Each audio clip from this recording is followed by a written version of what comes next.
जय श्री गणेश की मित्रों। आज चर्चा करने वाले हैं विवाह योग के विषय में।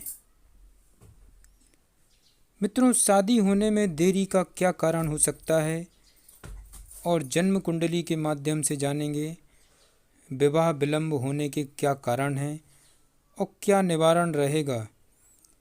वह ऐसा कौन सा योग है जिसके होने से अवश्य ही विवाह योग होने में अनेक प्रकार की विघ्न बाधाएं आती हैं।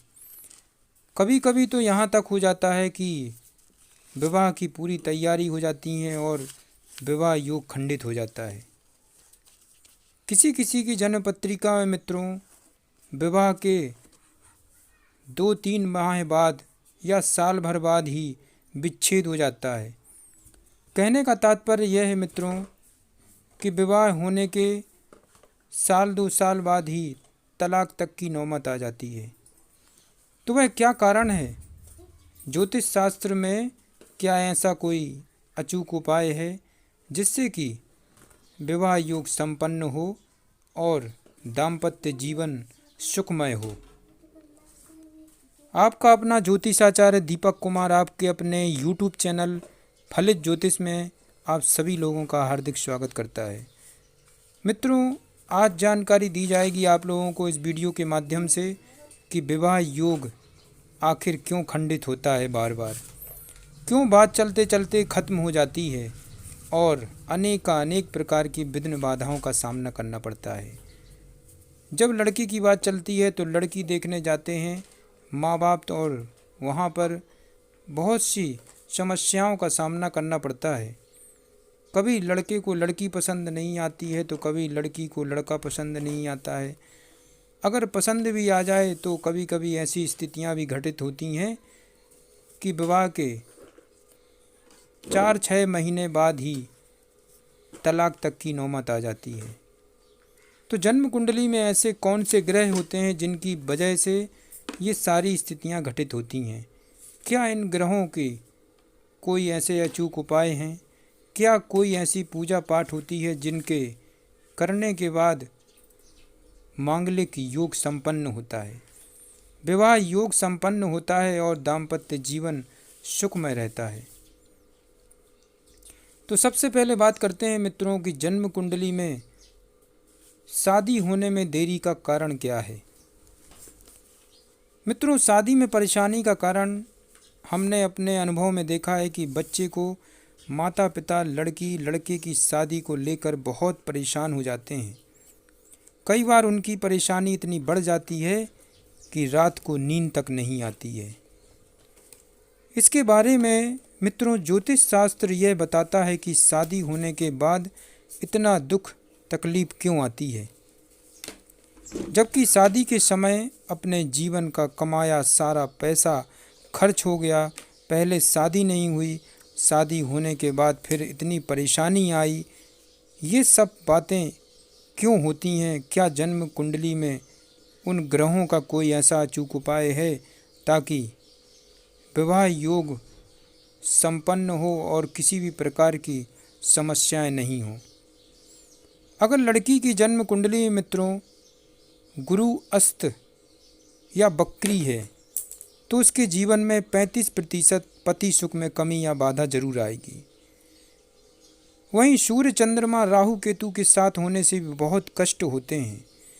जन्म कुंडली में मित्रों सप्तम भाव लगने से सप्तम भाव पर मित्रों अगर राहु या केतु विराजमान है या इनकी दृष्टि पड़ रही है तो निश्चित तौर पर विवाह में अनेक प्रकार की विघ्न बाधाओं का सामना करना पड़ता है। कभी कभी विवाह के बाद तलाक तक की नौबत आ जाती है। तो जन्म कुंडली का सप्तम भाव और सप्तमेश की स्थिति बताती है कि दाम्पत्य जीवन सुखमय रहेगा कि दुखमय रहेगा।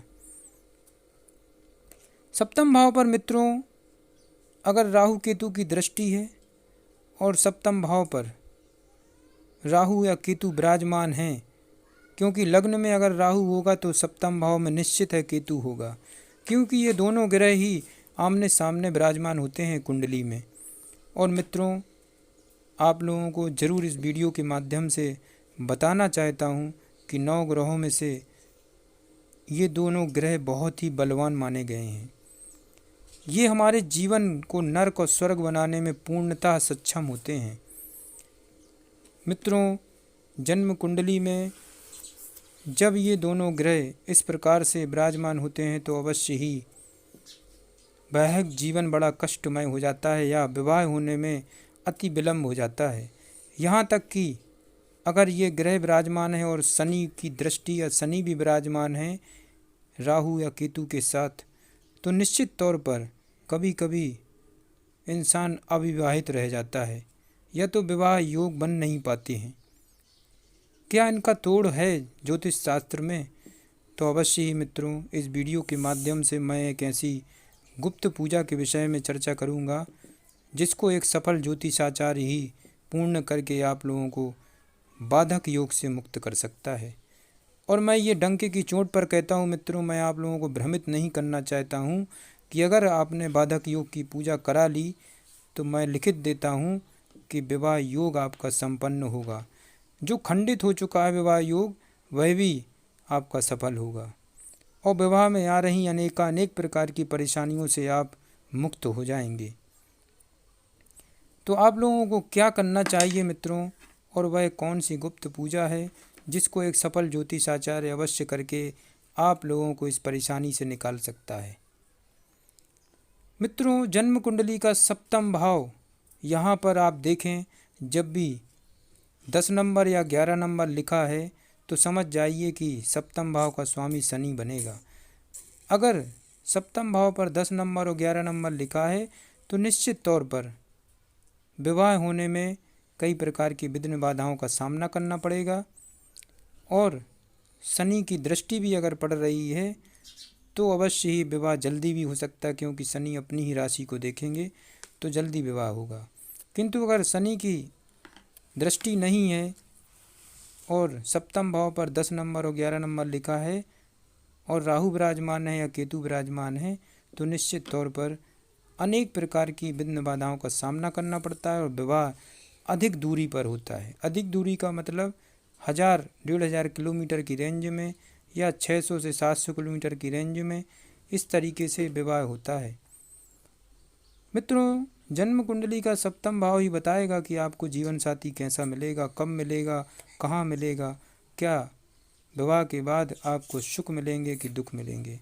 ये सब कुछ आपकी जन्म कुंडली का 7वां भाव अवश्य आपको बता सकता है।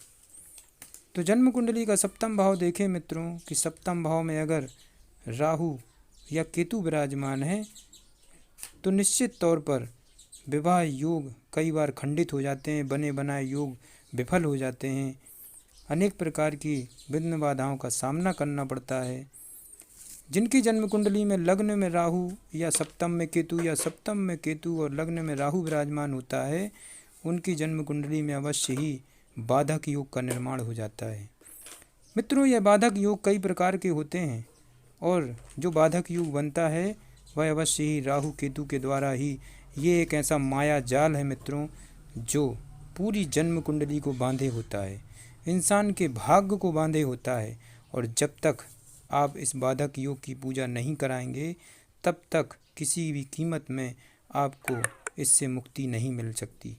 इसलिए आप लोग यकीन करिए कि विश्वास पे ही सब कुछ टिका है। विश्वासम फलदायकम, विश्वास करेंगे तो अवश्य ही आपको लाभ होगा मित्रों, क्योंकि अगर भगवान है तो ये सारी चीज़ें भी हैं मित्रों। इसको तो झुटलाया नहीं जा सकता मित्रों, क्योंकि ईश्वर ने ही सभी को बनाया है और उनकी एक इच्छा मात्र से ही सारे संसार का संचालन हो रहा है। तो यहाँ पर ज्योतिष शास्त्र यथार्थ सत्य पर टिका है मित्रों, ना कि किसी को भ्रमित करने के लिए। बस अगर इंसान अपना चाल चलन ठीक रखे, भगवान पर विश्वास करे और धार्मिक बना रहे, शुद्ध शाकाहार बना रहे, तो निश्चित तौर पर ग्रहों का सही संतुलन चलता रहता है और इंसान को निरोगी काया प्रदान होती है, मन स्थिर होता है और छोटे से छोटा व्यापार व्यवसाय भी करे तो उसको लाभ होता है और जीवन में, दाम्पत्य जीवन में उसको सुख प्रदान होता है। जिनका विवाह नहीं हुआ है उनको भी अच्छे मार्गदर्शन जरूर मिलते हैं।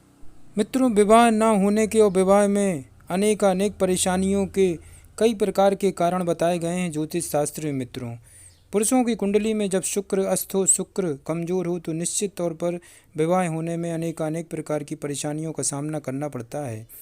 विवाह होने में विलंब होता है। और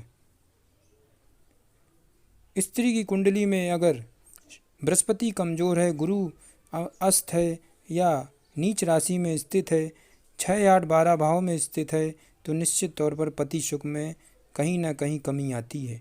तो ये सब बातें तो अलग हैं मित्रों, किंतु यहाँ पर प्रश्न है कि शादी होने में देरी का कारण क्या हो सकता है और विवाह योग कई बार खंडित होते हैं, तो उसका मेन कारण क्या है। तो मैंने इस वीडियो के माध्यम से आप लोगों को बताया मित्रों कि जन्म कुंडली में सारा खेल राहु केतु बाधक योग का है।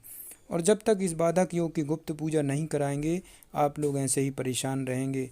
विवाह में अनेक प्रकार के आपको कष्ट झेलने पड़ेंगे और अनेक प्रकार की विघ्न बाधाओं का सामना करना पड़ेगा। तो यहाँ पर उस गुप्त पूजा के विषय में चर्चा करते हैं, और वह कौन है जो इस पूजा को कर सकता है, किसका अधिकार है। मित्रों, इस पूजा का अधिकार ज्योतिषाचार्य का होता है। जो जन्म कुंडली बनाता है या जन्म कुंडली का विश्लेषण करता है और ज्योतिष का काम करता है, उसी को इस पूजा का अधिकार प्राप्त होता है।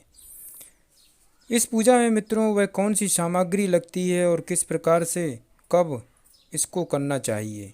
सबसे पहले कृष्ण पक्ष को और रात्रि 12 बजे के बाद इस पूजा का प्रारंभ होता है। मित्रों, इस पूजा में विधि विधान से सभी ग्रहों को स्थापित किया जाता है। मित्रों, उसके बाद 1 मुट्ठी काले तिल, 1 मुट्ठी जवे, 1 पानी वाला नारियल और 1 काला कपड़ा एवं 10 ग्राम चांदी का तार शुद्ध होना चाहिए। मित्रों, और 100 ग्राम गाय का कच्चा दूध, ये सभी सामग्री आपको रख लेनी है।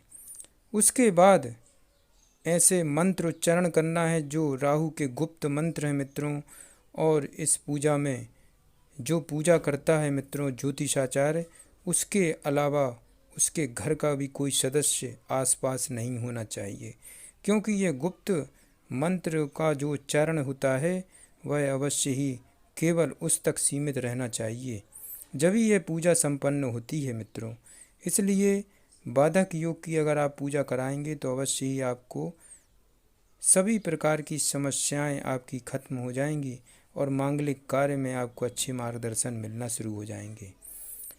मित्रों, यह मान के चलिए कि बाधक योग एक प्रकार से आपके भाग्य में पड़ा हुआ ताला है और इसकी चाबी केवल इस पूजा के आधार पर निर्भर है।